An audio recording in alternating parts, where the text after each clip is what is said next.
Right, back from the Chelsea Flower Show, back to reality, back to work. Time to get on. So I'm doing this weekend. This is something I sort of mentioned last weekend when I did some flowers for a party at North Cadbury Court, and I kept bumping into colleagues and friends who are also supplying events at North Cadbury Court. And this coming weekend is another similar kind of weekend, and this is how a lot of people work, certainly around this part of Somerset. One person doesn't get the whole gig. So between us, we slightly share the love when there are big events to do, prepare, show, make the flowers for. So this weekend is a wedding at a private house, and my colleague Caroline Redpath at Fleur Provocateur is doing the wedding flowers. So there's my contribution. She's having the 4 buckets from me, including some very tall hornbeam. It goes way up because she's doing the big flowers. But and then the main wedding food is being done by my old friend and co-wedding supplier, Victoria Blashford Snell. If ever you want really, really good food for a party, she's your girl. But then on Sunday, lovely Nell from Home Table Dining, who I bumped into last weekend at North Cadbury Court, well, she's doing the Sunday lunch. And I think they're quite expert on doing kind of cooking over an open flame. So Nell and her husband are cooking over an open flame as part of the team with Victoria. And I am, as usual, in this house, I do the house flowers and have done for years. And so while Caroline's doing the wedding, I'm doing the house. So I've cut some of the wedding and Caroline's sending one of her girls to pick up now. It's Wednesday afternoon.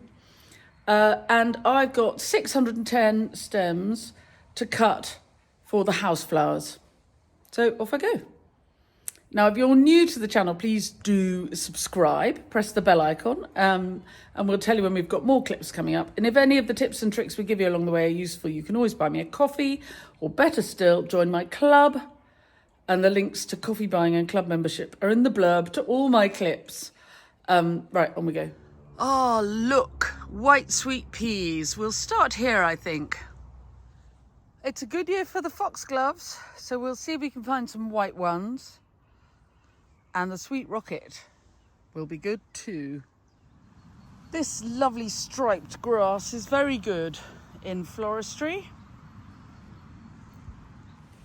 Now, I always like to add some weeds to my floristry, keep things grounded and real.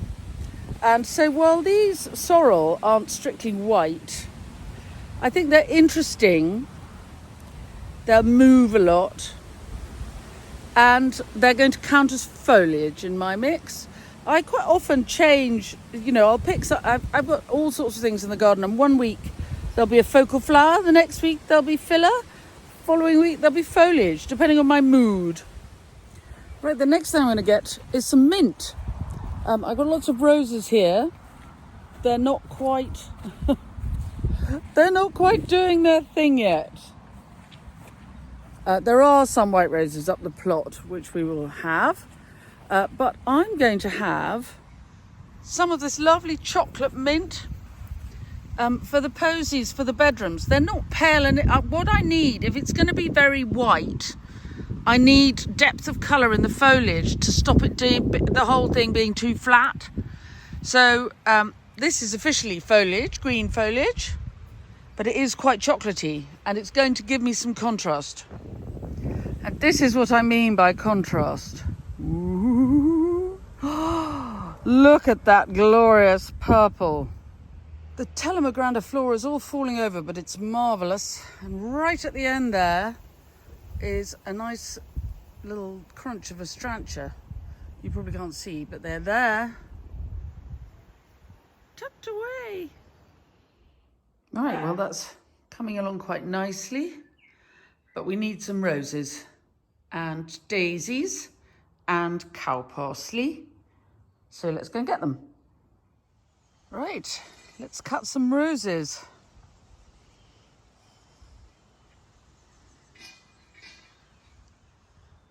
And let's have some oxeye daisies.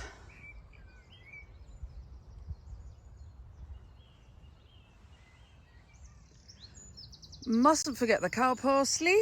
And now I'm just getting some detail. Like this cornice, look at the flowers on the cornice. It's just coming into flower, white flowers, wild cornice. Love it.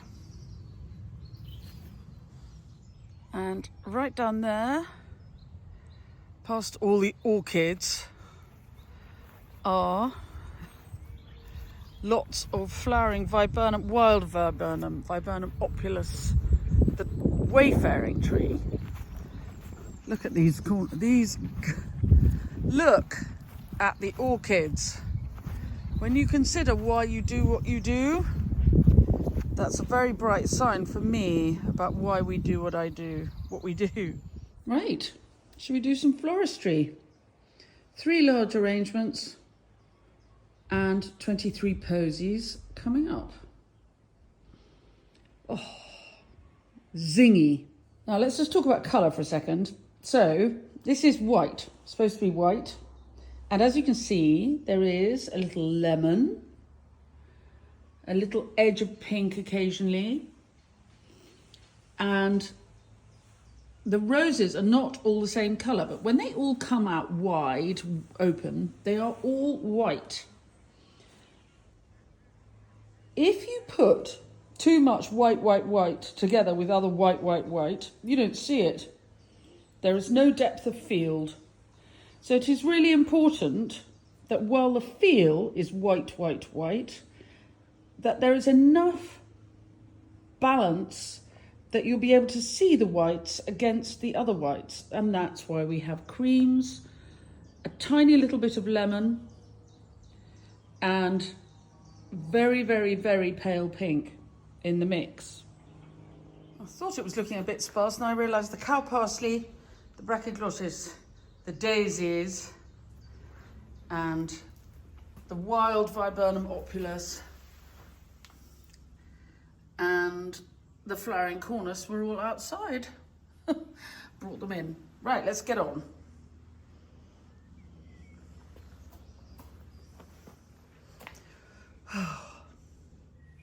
Right, remember the vases I did last weekend at North Cadbury Court, all along the mantelpiece? Huge, big.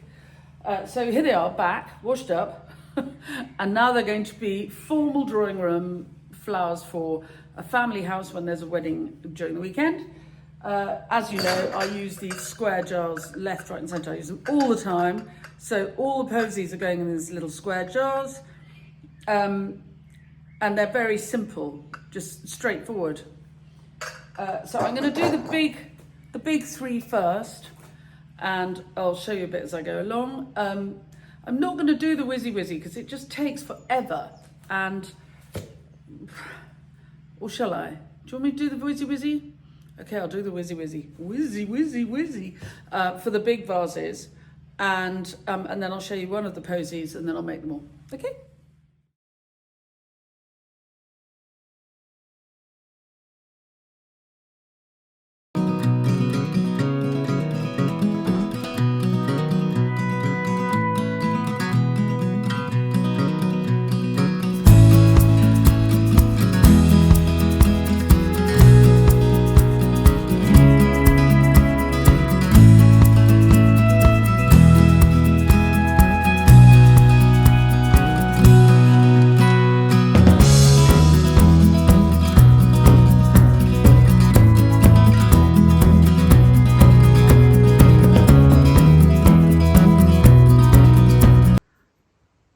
And you can see how they're white. If you look at them, you think white flowers. They're not, though. I mean, you know, that's quite pink.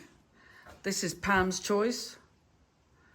And the bees use that colour to land on to know where they can go to the nectar source. And but they are nevertheless country bunches. Just nice country bunches. And the roses will pop over the weekend. They're beginning to pull open and they will pop. Some of them are already popping. But, you know, you don't want to have them too open. They've got a long time in quite stressful conditions to last. I'm quite pleased with this. This is a thing that happens if I've got my numbers right. So I've got 6 posies left to make, and I've got about the right amount for 6 posies left to be used. And they are dinky as anything. Look, have this one. They're just little handfuls of freshness and pleasure and light, and I love the astrantia in there. They're just like a whole garden flowering away in little vases, which is what I intended. My own brief to myself. I've achieved my brief. Feeling still very quite, what's it called? Chelsea Flower Show. Competing against myself. I gave myself a brief and I am achieving it. Right, there we are, we're all done. They are, they're very sweet. I just think, now look, so tiny posy, this is 20 stems. All the posies are 20 stems. Yes, that is a pink looking rose, but when it's open, it will be white. There's plenty of interest to keep going through the weekend because it's Thursday. These have got to, you know, take everybody right the way through. They've got to fill the house with scent, just be pretty little tussy-mussies, Vita Sackville West styley, on, you know, surfaces around, I imagine, shiny surfaces. And they're very simple. But if you were getting married yourself or planning a big party, then you too, I would say that these little arrangements in square jam jars are not difficult to make, don't take up too much material, but look, they what's the word? They punch well above their weight, if you like. For the investment of time and stem count, I think they are extremely effective. Would make a very nice bridesmaid posy. Would equally, I mean, for somebody who didn't want to overdo it, make a very nice bride's bouquet. And you could then have them all just pop back into jam jars to be on the tables. On the tables for the lunch or the party or whatever. And so, well, this is a lovely, I mean, you know, aren't we lucky to have people who live around us who love to celebrate their big family occasions and employ all of us suppliers at their event. You know, this weekend has got me doing the house flowers, Caroline doing the wedding flowers, Victoria doing the wedding food, Nell doing the food for the lunch the next day. It's a glorious conglomeration of local suppliers being supported by the people who live nearby. So I mean, it's great. If you think about the economy, this kind of event is really great for people like me. But equally, if you were planning a smaller wedding and didn't want to put so much budget into it, then these posies are terribly sweet. Beg your pardon. And kind of could be really multi-purpose. So I really think it's a drum I beat fairly often. Weddings don't have to be. They can be luxurious and glorious celebratory event, fantastic. But they can also be just a celebratory, but with a smaller budget and family and friends joining in to make it a wonderful event for everybody. Right, so this lot all gets packed up now. driven over to my client's house, and I hope they have an amazing weekend and the wedding goes incredibly well. And good luck, all the suppliers. I hope it all goes well, and I'm sure we'll all hear about it from each other in the weeks to come. Bye-bye. Okay, I'm going to do a thing. I went on Tuesday. I had this wonderful day. It was really fantastic, helping judge Chelsea in Bloom, which is an event which goes on around the Chelsea Flower Show. And part of our team of judges, so there were 2 teams judging 50 shops each. It was a marathon. And the teams were 2 RHS floristry judges, me, in my case it was me and Sarah Hills-Ingen, and we had an influencer each to come along and be part of the judging process. And one of the influencers, I'm coming back, was talking about popular things to do. You know how social media can be full of sort of fun, crafty activities. And one of them was talking about how people are really getting into pressing flowers and making lovely things with their dried flowers, or Anyway, here's a lovely thing that if you made a load of posies, whether you were doing them for a wedding or a party, you could do. And if it were a wedding or a party, if there were a couple, you could put them in the middle of this and take their photograph, or take their picture from above, or you could just make something like this, take a photograph, and then use it as a sort of greetings card, or have it printed up. Anyway, I'm making a thing, and I'll show you when I've done it. This is a thing I used to do during COVID when I was here on my own for, it felt like a year and a half, and we used to do an enormous amount of flowers going out by courier every day, and I often used to photograph the flowers in a circle, and I used to put them up and call them circles of love and encourage other florists to join in, and they did. And it was really lovely. So we had circles of love going all over the place on the Instagram. Anyway, how about this? It's a really long time since I've done one of these. It's hard to get it in frame without having the furniture and the door and things. But anyway, there you are. A big heart. I've got to photograph it now. This is where I see this rubbish everywhere. I don't really notice the rubbish until I want to take photographs, and then I realise how much space I waste on, and why I would never make a very good influencer, because there's always the bowl of dog food or the dog, or just generally untidiness everywhere. Anyway, let's see if we can photograph this. And Fabrizio's just got back from taking Granny for a COVID jab, so I've got to be really quick now because he's delivering in a minute. I was just waiting for him. So I'm standing on a little stool and photographing, and it's working quite well if I put it on a wide lens, and then I'll cut it down and edit it. So there you are. That can be a really hefty 30 stem challenge. And in the spirit of lots of influencer type activities, I challenge you to make yourself some little posies, arrange them in a circle or a heart, and photograph them beautifully and use them as something attractive and useful when you send a thank you letter, or invite people around for tea, invite people around for posy making. I was fascinated by the whole influencer thing. I can tell you that's a whole nother conversation. Anyway, have fun playing with your flowers. 30 stem challenge, a circle of love. Okay, bye. And there they go, into the van. Diddly ding. Look, he's dancing. Right, off goes the van. Good luck to Victoria, Nell and Caroline doing your thing this weekend. The quality of service you will provide will mean that the whole thing goes beautifully.